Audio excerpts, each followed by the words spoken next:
Então, pessoal, eu tô gravando aqui mais uma vez aquele aprofundamento teórico, dessa vez a respeito daquele vídeo sobre o Bolsa Família. Eu vou recapitular aqui o que o vídeo fala, porque de repente alguém vê esse vídeo aqui sem ter visto o anterior. Bom, o que eu falei no último vídeo é que o Bolsa Família, na verdade, ele tem um resultado econômico positivo para o governo. O que significa isso? Que o governo coloca o dinheiro no Bolsa Família e aquele dinheiro que o governo coloca no Bolsa Família é quase que de graça para o governo, se não for lucro. Isso é uma coisa muito complexa de entender se a pessoa não tem, assim, uma vivência de economia, porque fica muito difícil de imaginar assim, o governo vai pegar e vai colocar 5 bilhões na população e isso vai sair de graça? Como que vai sair de graça? Isso sai de graça para o Estado, para a economia como um todo. Porque aquele dinheiro que o governo injetou na economia, injetou no Bolsa Família, ele retorna para a população, porque à medida que o dinheiro vai se multiplicando na economia, ele retorna através de impostos e a coisa pode inclusive sair de graça. Mas nunca sai de graça. Sai um resultado positivo porque por causa daquele dinheiro injetado no Bolsa Família são criados vários empregos e a produtividade aumenta, porque afinal de contas aquele pessoal lá estava inativo. Então só para entender o porquê que é melhor o dinheiro na mão daquele pessoal. O dinheiro na mão daquele pessoal está gerando emprego, está gerando produtividade, porque aquele pessoal para, por exemplo, de mexer na hortinha deles para poder comprar de um produtor. E é muito mais interessante a divisão do trabalho, né? A partir do momento que existe a especialização, a gente tem mais produção. Então, nesse momento, o Bolsa Família passa a gerar não só a sustentação daquela turma lá de pessoas que estavam em condição de miséria, mas um crescimento econômico. Essa é a parte escondida do Bolsa Família que só o economista que tem condição de entender por causa dessa questão da multiplicação do dinheiro na economia.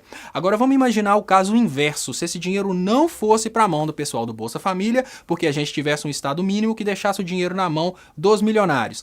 Parte desse dinheiro ia para Miami, provavelmente, né, que é o lugar preferido dos coxinhas, parte para a Suíça, parte desviada para a Suíça, e grande parte ia ficar parada nos bancos. Dinheiro parado nos bancos não multiplica na economia. Já o dinheiro que é injetado lá na ponta, ele multiplica, porque aquela pessoa que recebeu aquela mixariazinha lá que tanta gente reclama, ela vai e compra no mercadinho, o mercadinho tem que empregar, o mercadinho tem que comprar no produtor e assim por diante. O dinheiro multiplica na economia. Então, recapitulado, eu vou falar o que eu vou falar agora sobre a explicação. Eu vou falar um pouquinho mais sobre a teoria do multiplicador de Keynes, que é a base teórica para isso. Eu vou falar sobre a propensão marginal do consumo e vou falar por que, né, baseado na propensão marginal de consumo, por que é melhor investir no pobre, né, colocar o dinheiro na mão do pobre, do que deixar o dinheiro parado na mão do rico. Então, por que, por exemplo, que o governo, o interino, fez uma idiotice muito grande em desviar o dinheiro que estava indo para camadas populares através de subsídio, por exemplo, pro Minha Casa Minha Vida, e colocar na mão de juízes para poder comprar os juízes do Supremo. Então, eu considero isso um suicídio econômico, né, para a nação como um todo, mas ele precisa disso para se sustentar no cargo. Então, políticas à parte, economicamente falando, é uma idiotice. E o caso, eu vou falar como o caso do subsídio do Minha Casa Minha Vida ajuda a economia. Então vou começar pelo multiplicador de Keynes. John Maynard Keynes, ele defendeu a teoria de que quando o governo investe na economia, quando o governo gasta na economia, esse dinheiro se multiplica. Antes dessa teoria de Keynes era muito difícil raciocinar isso e acontecia aquilo que eu já falei no vídeo anterior, que era a economia se equilibrar em desemprego. Então, eu tenho 20% da população desempregada, mas eu tenho uma produção que supre a demanda, porque aquela população desempregada ela já nem demanda mais, ela está simplesmente sobrevivendo. Quando o governo gasta na economia, ele coloca essa população para funcionar, porque ele põe essa população para trabalhar, e aí acontece a parte da multiplicação do dinheiro e da multiplicação do emprego. Quando o governo gasta na economia, por exemplo, com o caso do Bolsa Família, ele coloca, por exemplo, R$100 na mão de um pobre, né, do beneficiário do Bolsa Família. Esse cara pega esses R$100, vai lá no mercadinho e compra. Ele gastou esses R$100 no mercadinho e essa pessoa do mercadinho vai pegar esses R$100 de vários. Essa pessoa do mercadinho que hoje acha que é classe média e está lutando contra as medidas do PT porque ela acha absurdo ela trabalhar no mercadinho e quem compra na mão dela fica de graça em casa. Olha como é que é interessante, né? O mercadinho dessa pessoa sobrevive porque tem um monte de beneficiário do Bolsa Família em volta comprando na mão dela, mas ela se acha neoliberal hoje em dia. Mas enfim, é por causa desses beneficiários do Bolsa Família que circundam esse mercadinho que esse mercadinho recebe vários R$100. Então, esse classe média que acha que não depende do Bolsa Família, enquanto uma família recebe um benefício, esse mercadinho recebe, por exemplo, 200 benefícios. E é com esses 200 benefícios que esse mercadinho, que antes não fazia absolutamente nada, a pessoa ficava procurando emprego, mas com esses 200 benefícios que ela recolhe, ela gera, por exemplo, 3 empregos diretos.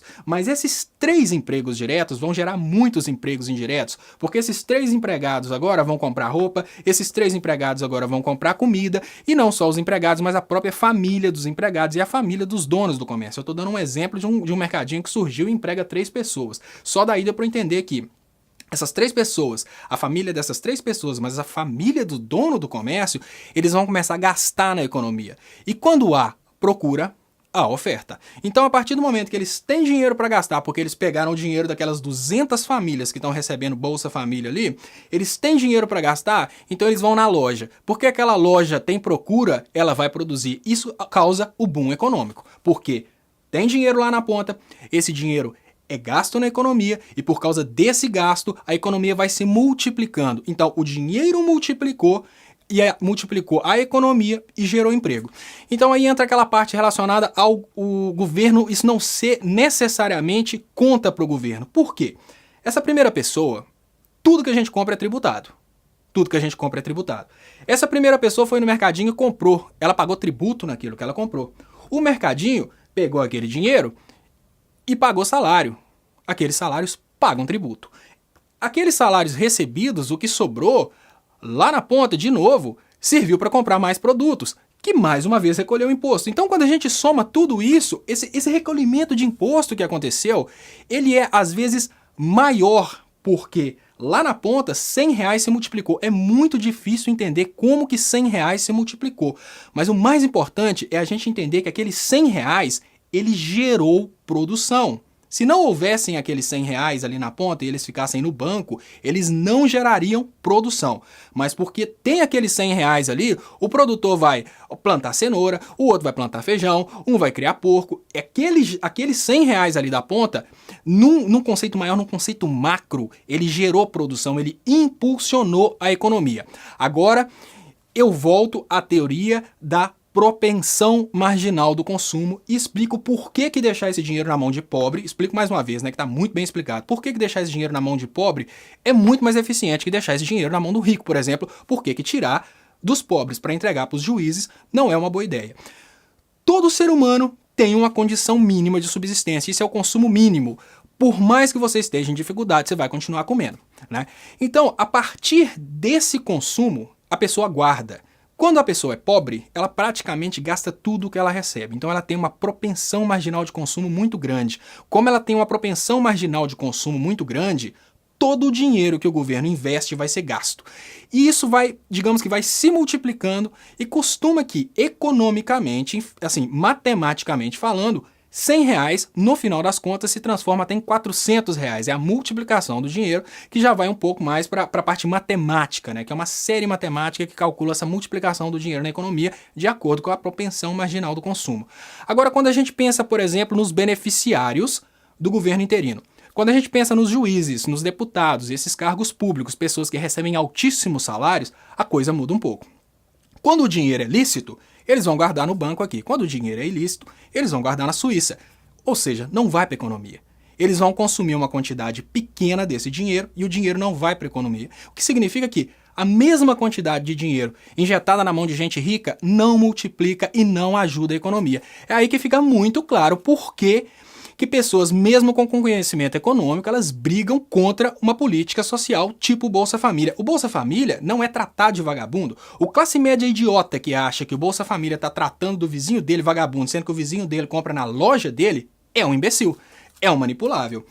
Então, eu expliquei, né, sobre o suicídio econômico, a teoria do suicídio econômico, e só para dar, nesse caso, só para dar mais uma vez referência bibliográfica, porque eu falei muito sobre o multiplicador econômico. Isso é um caso que envolve uma série matemática, uma coisa um pouco mais complexa.